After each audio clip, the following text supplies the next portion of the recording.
Hi everybody, this information has just come to my attention today and I've done a little bit of research. The information I'm sharing here is as much as I can find on the internet at the moment, though more may have been uploaded since I made this video.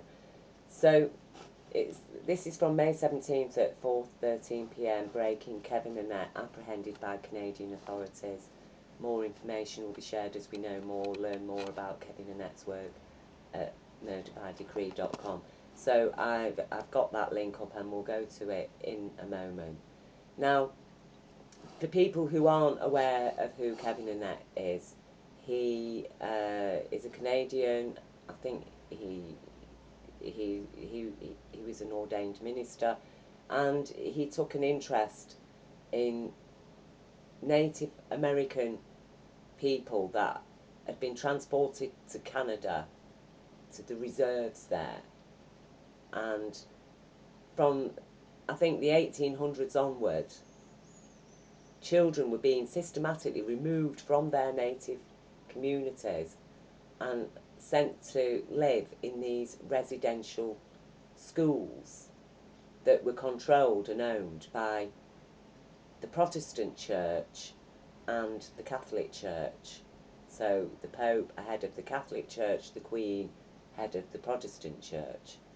And these schools, it transpires from Kevin and Annett's research and talking to the victim survivors, amounted to nothing more nor less than concentration camps, where children were punished for such things as speaking their own language, where when you look at the letters being sent from authority figures within Britain and from the Vatican, there was an orchestrated effort basically to genocide these native peoples, you know, like sending children back home with smallpox, for example, to infect the whole community.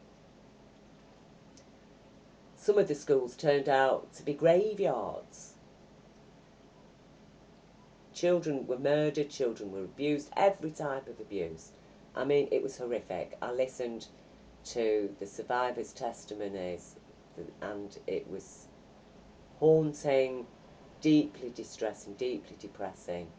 And it was all heard at the International Criminal Court in Brussels, and by 13 judges, I think it was. And the upshot of it all was that the Pope Ratzinger at that time, and the Queen of England were both found guilty of genocide, crimes against humanity, and sentenced to 25 years in prison.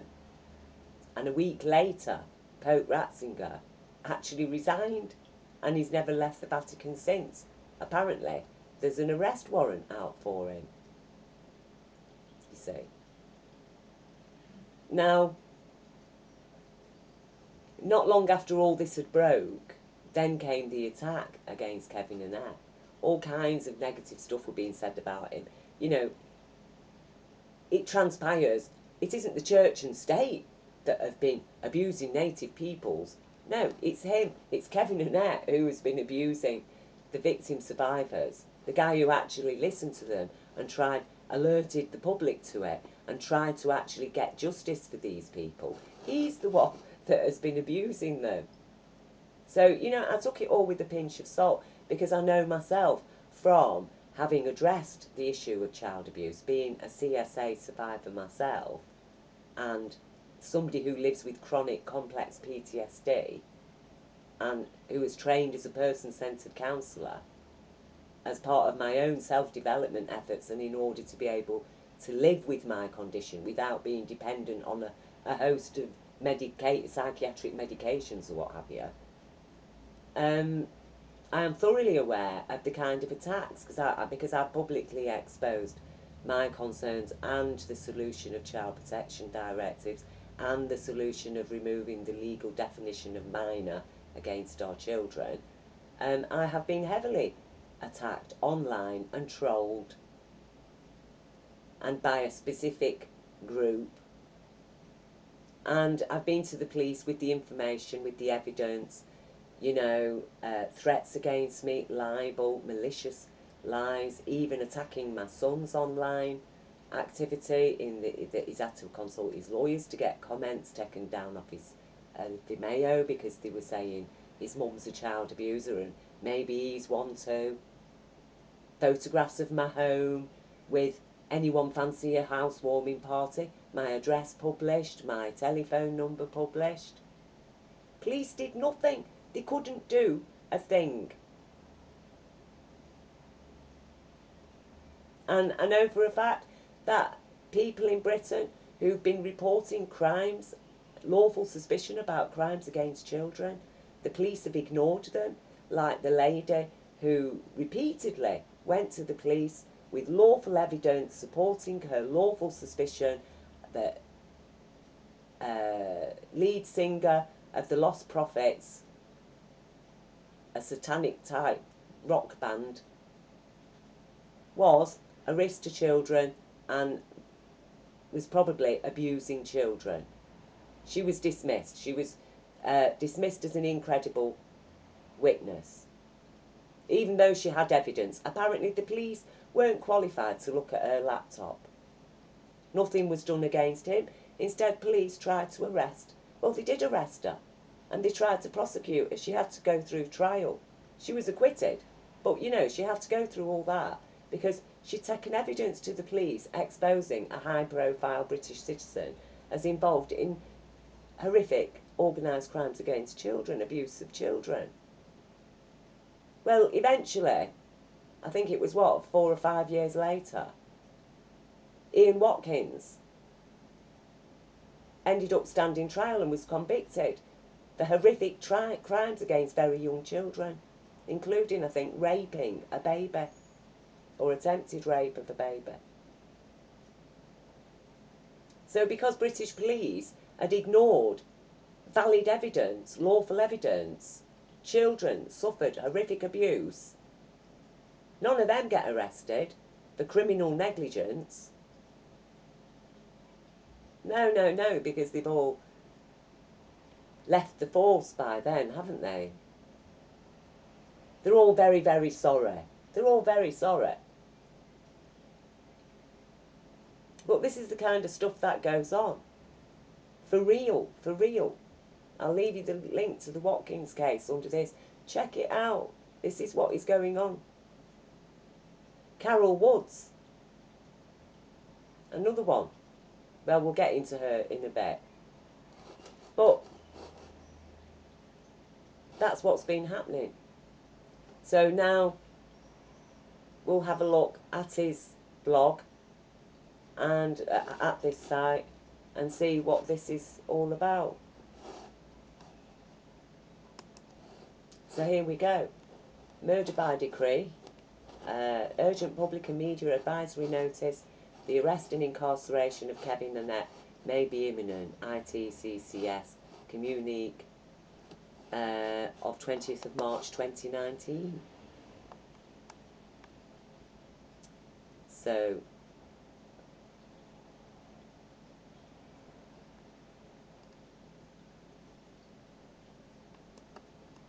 the International Tribunal of Crimes of Church and State, ITCCS, established June 2015-2010. Urgent action, public and media advisory notice.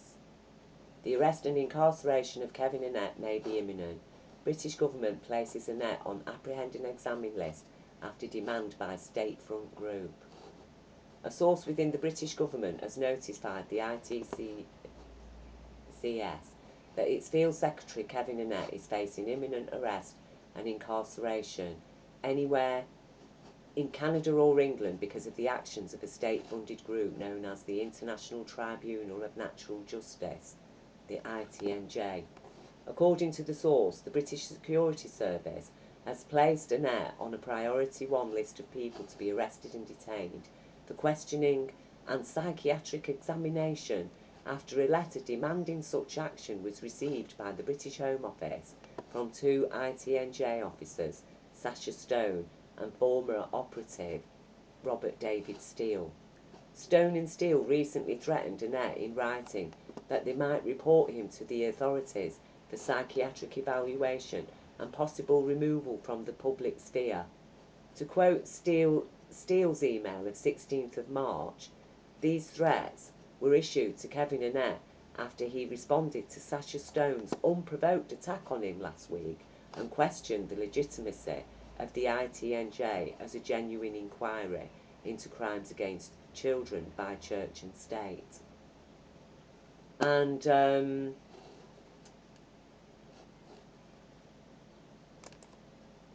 I've shared here, because there's a couple of email addresses given here in connection to these extracts from the emails that were sent, that are published on that site, that were sent to Kevin Annett. Now, I know that the emails are widely available anyway, but I don't want to share them, and I do strongly advise people, look, you know, please do not write to Sasha Stone or Robert David Steele attacking them or whatever. Do not give them the power of being able to claim victimhood here, okay? Remember, they attacked Kevin Annett, and that led to Kevin Annett questioning their legitimacy as an international court of natural justice.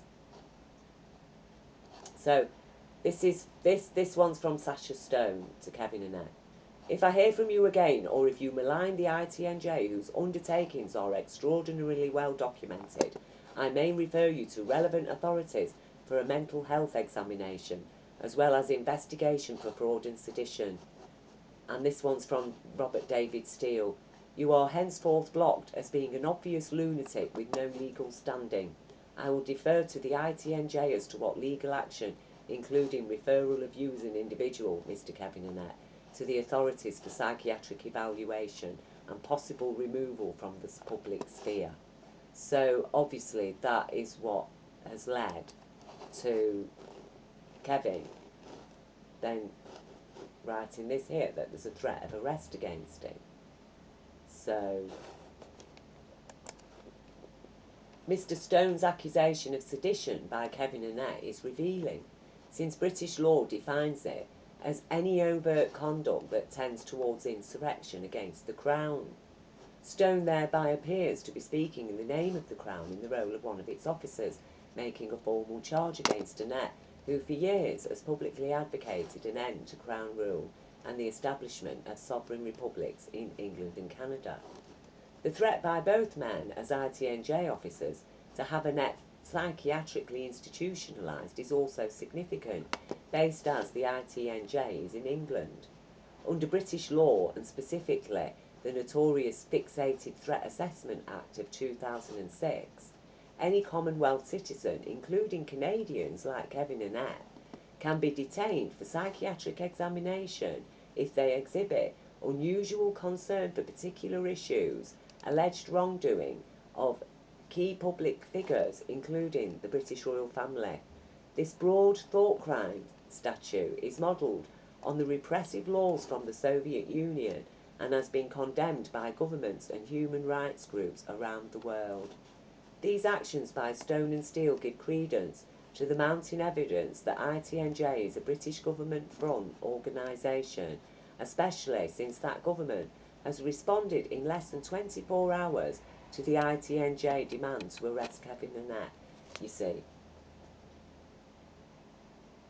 24 hours. So, you know, we're talking about police who can't investigate stuff that I was taking to them, of serious online attacks, gang stalking against people who, it's publicly, against someone like myself who I've publicly stated I live with chronic complex PTSD.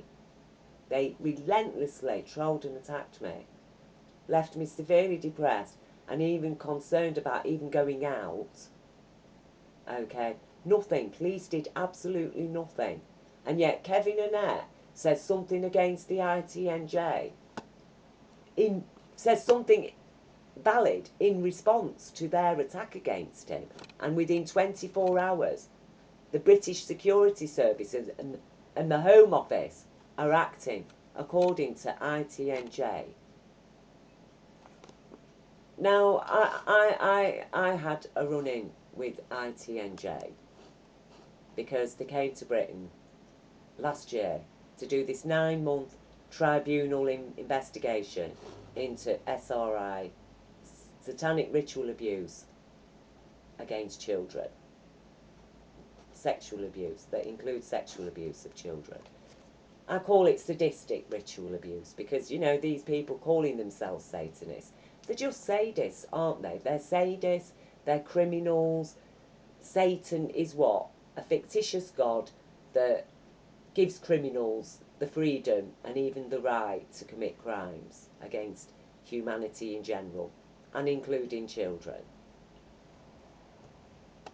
So I was very concerned. At first there was a call for information. They asked people to send them information. So, you know, like Sasha Stone's email was freely available and people were sending in information to him. And I sent some information, and I also asked them to promote EU child protection directives, which operate like a legal machine to address crimes against children, to combat child abuse, exploitation of children, organised crimes against children, and also to protect children and prevent crimes against them.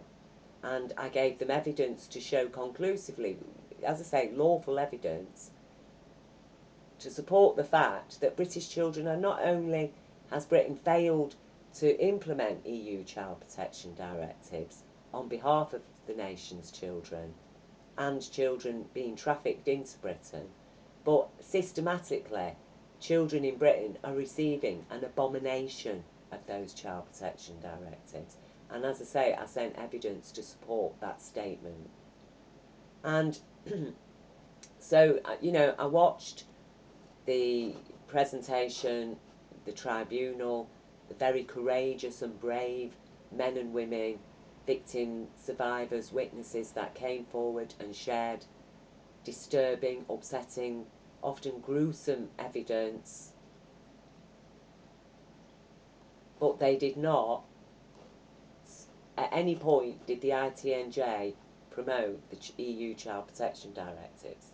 And right at the start of the tribunal, they explained from their panel that although they were holding this tribunal and they were going to hear all this evidence, they don't actually have any powers to address the crimes that are being exposed through all these witnesses and victim survivors.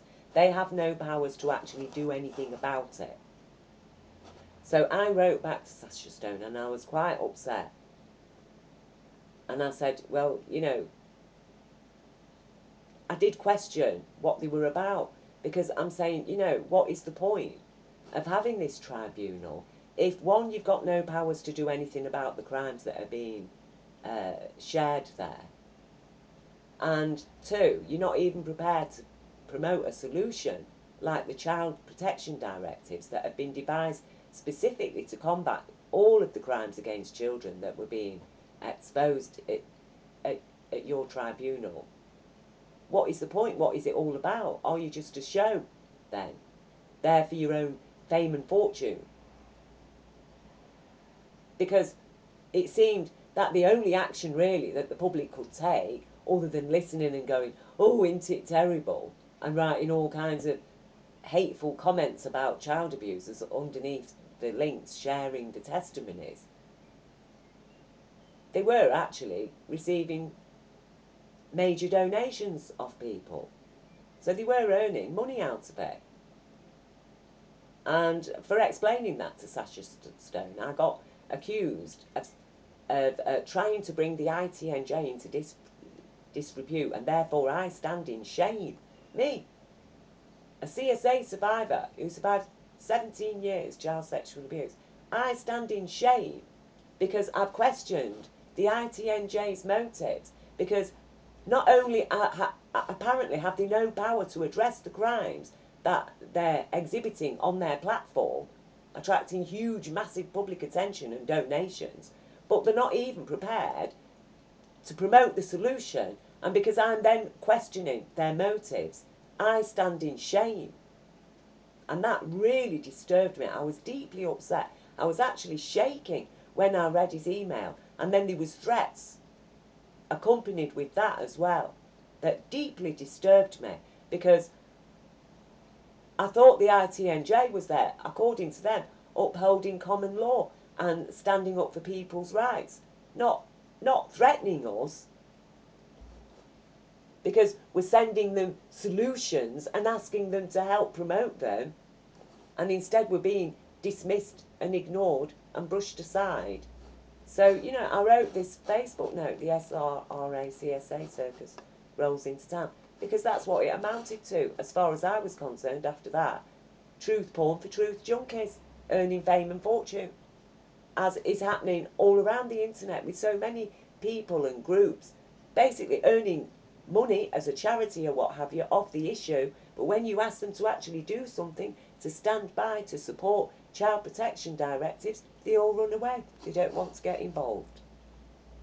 So I am exasperated, and this Facebook note was a result of my exasperation and my deep concern, and the concern that all the courageous, brave individuals that shared their testimonies at that tribunal were being further abused and exploited, and by people who, it transpires, are prepared to use this Fixated Threat Assessment Act that's been condemned by governments and human rights groups around the world. The ITNJ is prepared to use against Kevin Annett, who has stood up and acted, not just given words, not earning money, but has acted to try and bring justice for those people, the Native American people that have suffered as a direct result of crimes of church and state, that was found guilty of genocide by the ITCCS.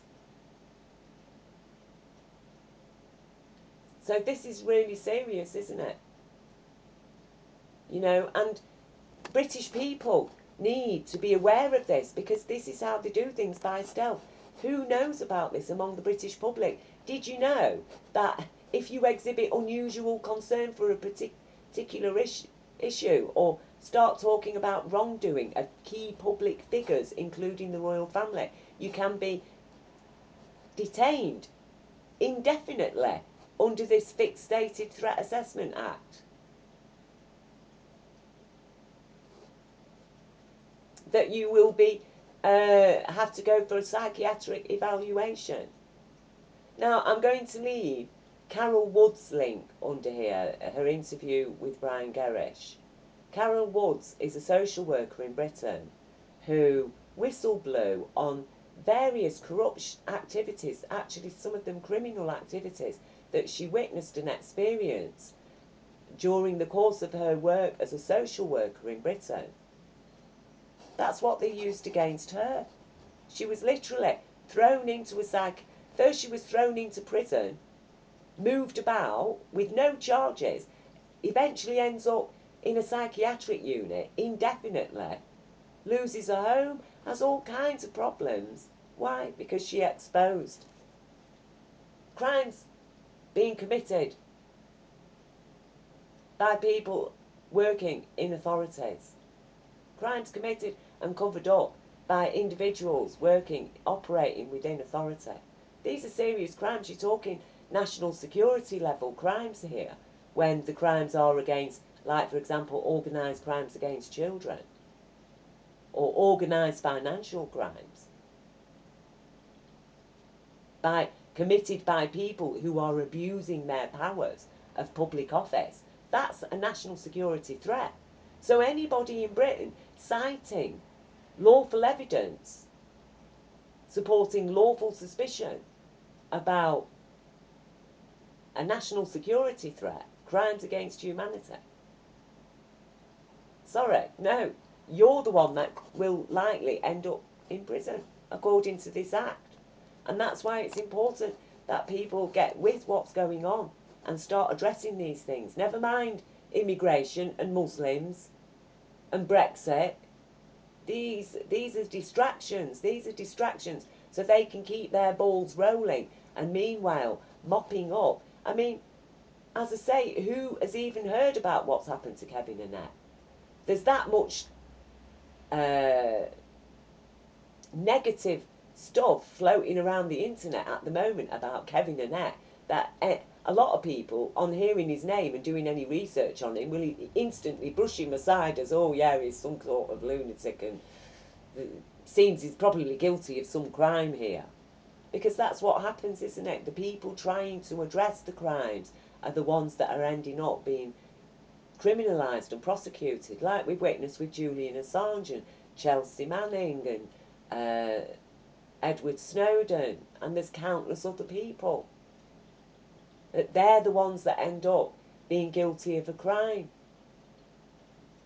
Not the people who have exposed the crime, like the lady that tried to expose the Lost Prophets lead singer, Ian Watkins. She was the one that police decided was a criminal and arrested and tried to prosecute.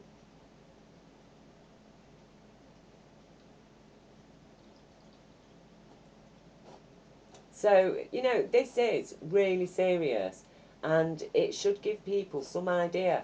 You know, I am now very strongly questioning about the ITNJ. That what are they really about then? Because I had my suspicions, but now I find out that they are prepared to use this repressive law from the Soviet Union that's been condemned by governments and human rights around the world. They're prepared to use that. The ITNJ that have just had that tribunal about child abuse in order to arrest Kevin Annett. And according to this, he has actually been apprehended by Canadian authorities, as he predicted. So this is, you know, we are living in very, very serious times. And, you know, the way to deal with this, as I say, forget trolling people and, you know, making negative comments over the internet. This isn't achieving anything. We need to achieve it lawfully. I'm going to get my thinking cap on and see who I can contact to find out about what's happening here and why he's been apprehended by Canadian authorities. Because, you know, without public attention, the Kevin Annetts of this world can be very spirited away by British authorities. Canadian and British people, activists, right, they can be spirited away, locked up in a psychiatric unit indefinitely, and nobody any of the wiser about it. I mean, are they going to come for me? You know, like I say, this law could apply to anybody, really, couldn't it? Have you got a concern about nuclear power? Have you got a concern about austerity? Have you got a concern about child abuse? It's so broad, it can be interpreted how. And this idea that you need to go for a psychiatric examination, be detained indefinitely because you're exposing wrongdoing of a key public figure, i.e. a member of the British royal family. Well, as far as I was aware, the British royal family are apparently ordained by God to rule. And the Queen swore an oath to uphold God's law. Not to set herself above it. Not to set herself above it. Not to create laws that can actually lock people up as a lunatic because they're exposing their wrongdoing, that actually puts the public at risk. They're not above the law. Well, with these kind of laws, that everybody is, aren't they? Everybody is. Everybody. Every criminal, high-level criminal, is above the law because, you know, it's a fixated threat to question them. Key public figures. They uphold the establishment. So any attacks against the key public figures, well, you're a national security risk. Really? No. Key public figures committing crimes are a national security risk. And if people have got lawful evidence Okay? Forget the alleged wrongdoing. Lawful evidence cannot be dismissed as alleged wrongdoing. Lawful evidence supporting lawful suspicion demands investigations. So I am very, very disturbed on reading this. And so I ask people to share the information and to try and find out what you can, and to do what you can to address Kevin Annett's arrest, to find out where he is, find out what he's being charged with, and my thoughts go out to him. I send love and healing to everybody that has been impacted with negativity and threats because they've spoken out, and I send my, what can I do? I send love and strength. I do address situations. I'm just a little person with very limited powers in this world, but I use them however I can to address situations like this of oppression against innocent and righteous people, and we all need to attend to that duty on behalf of humanity. So love and God bless to all.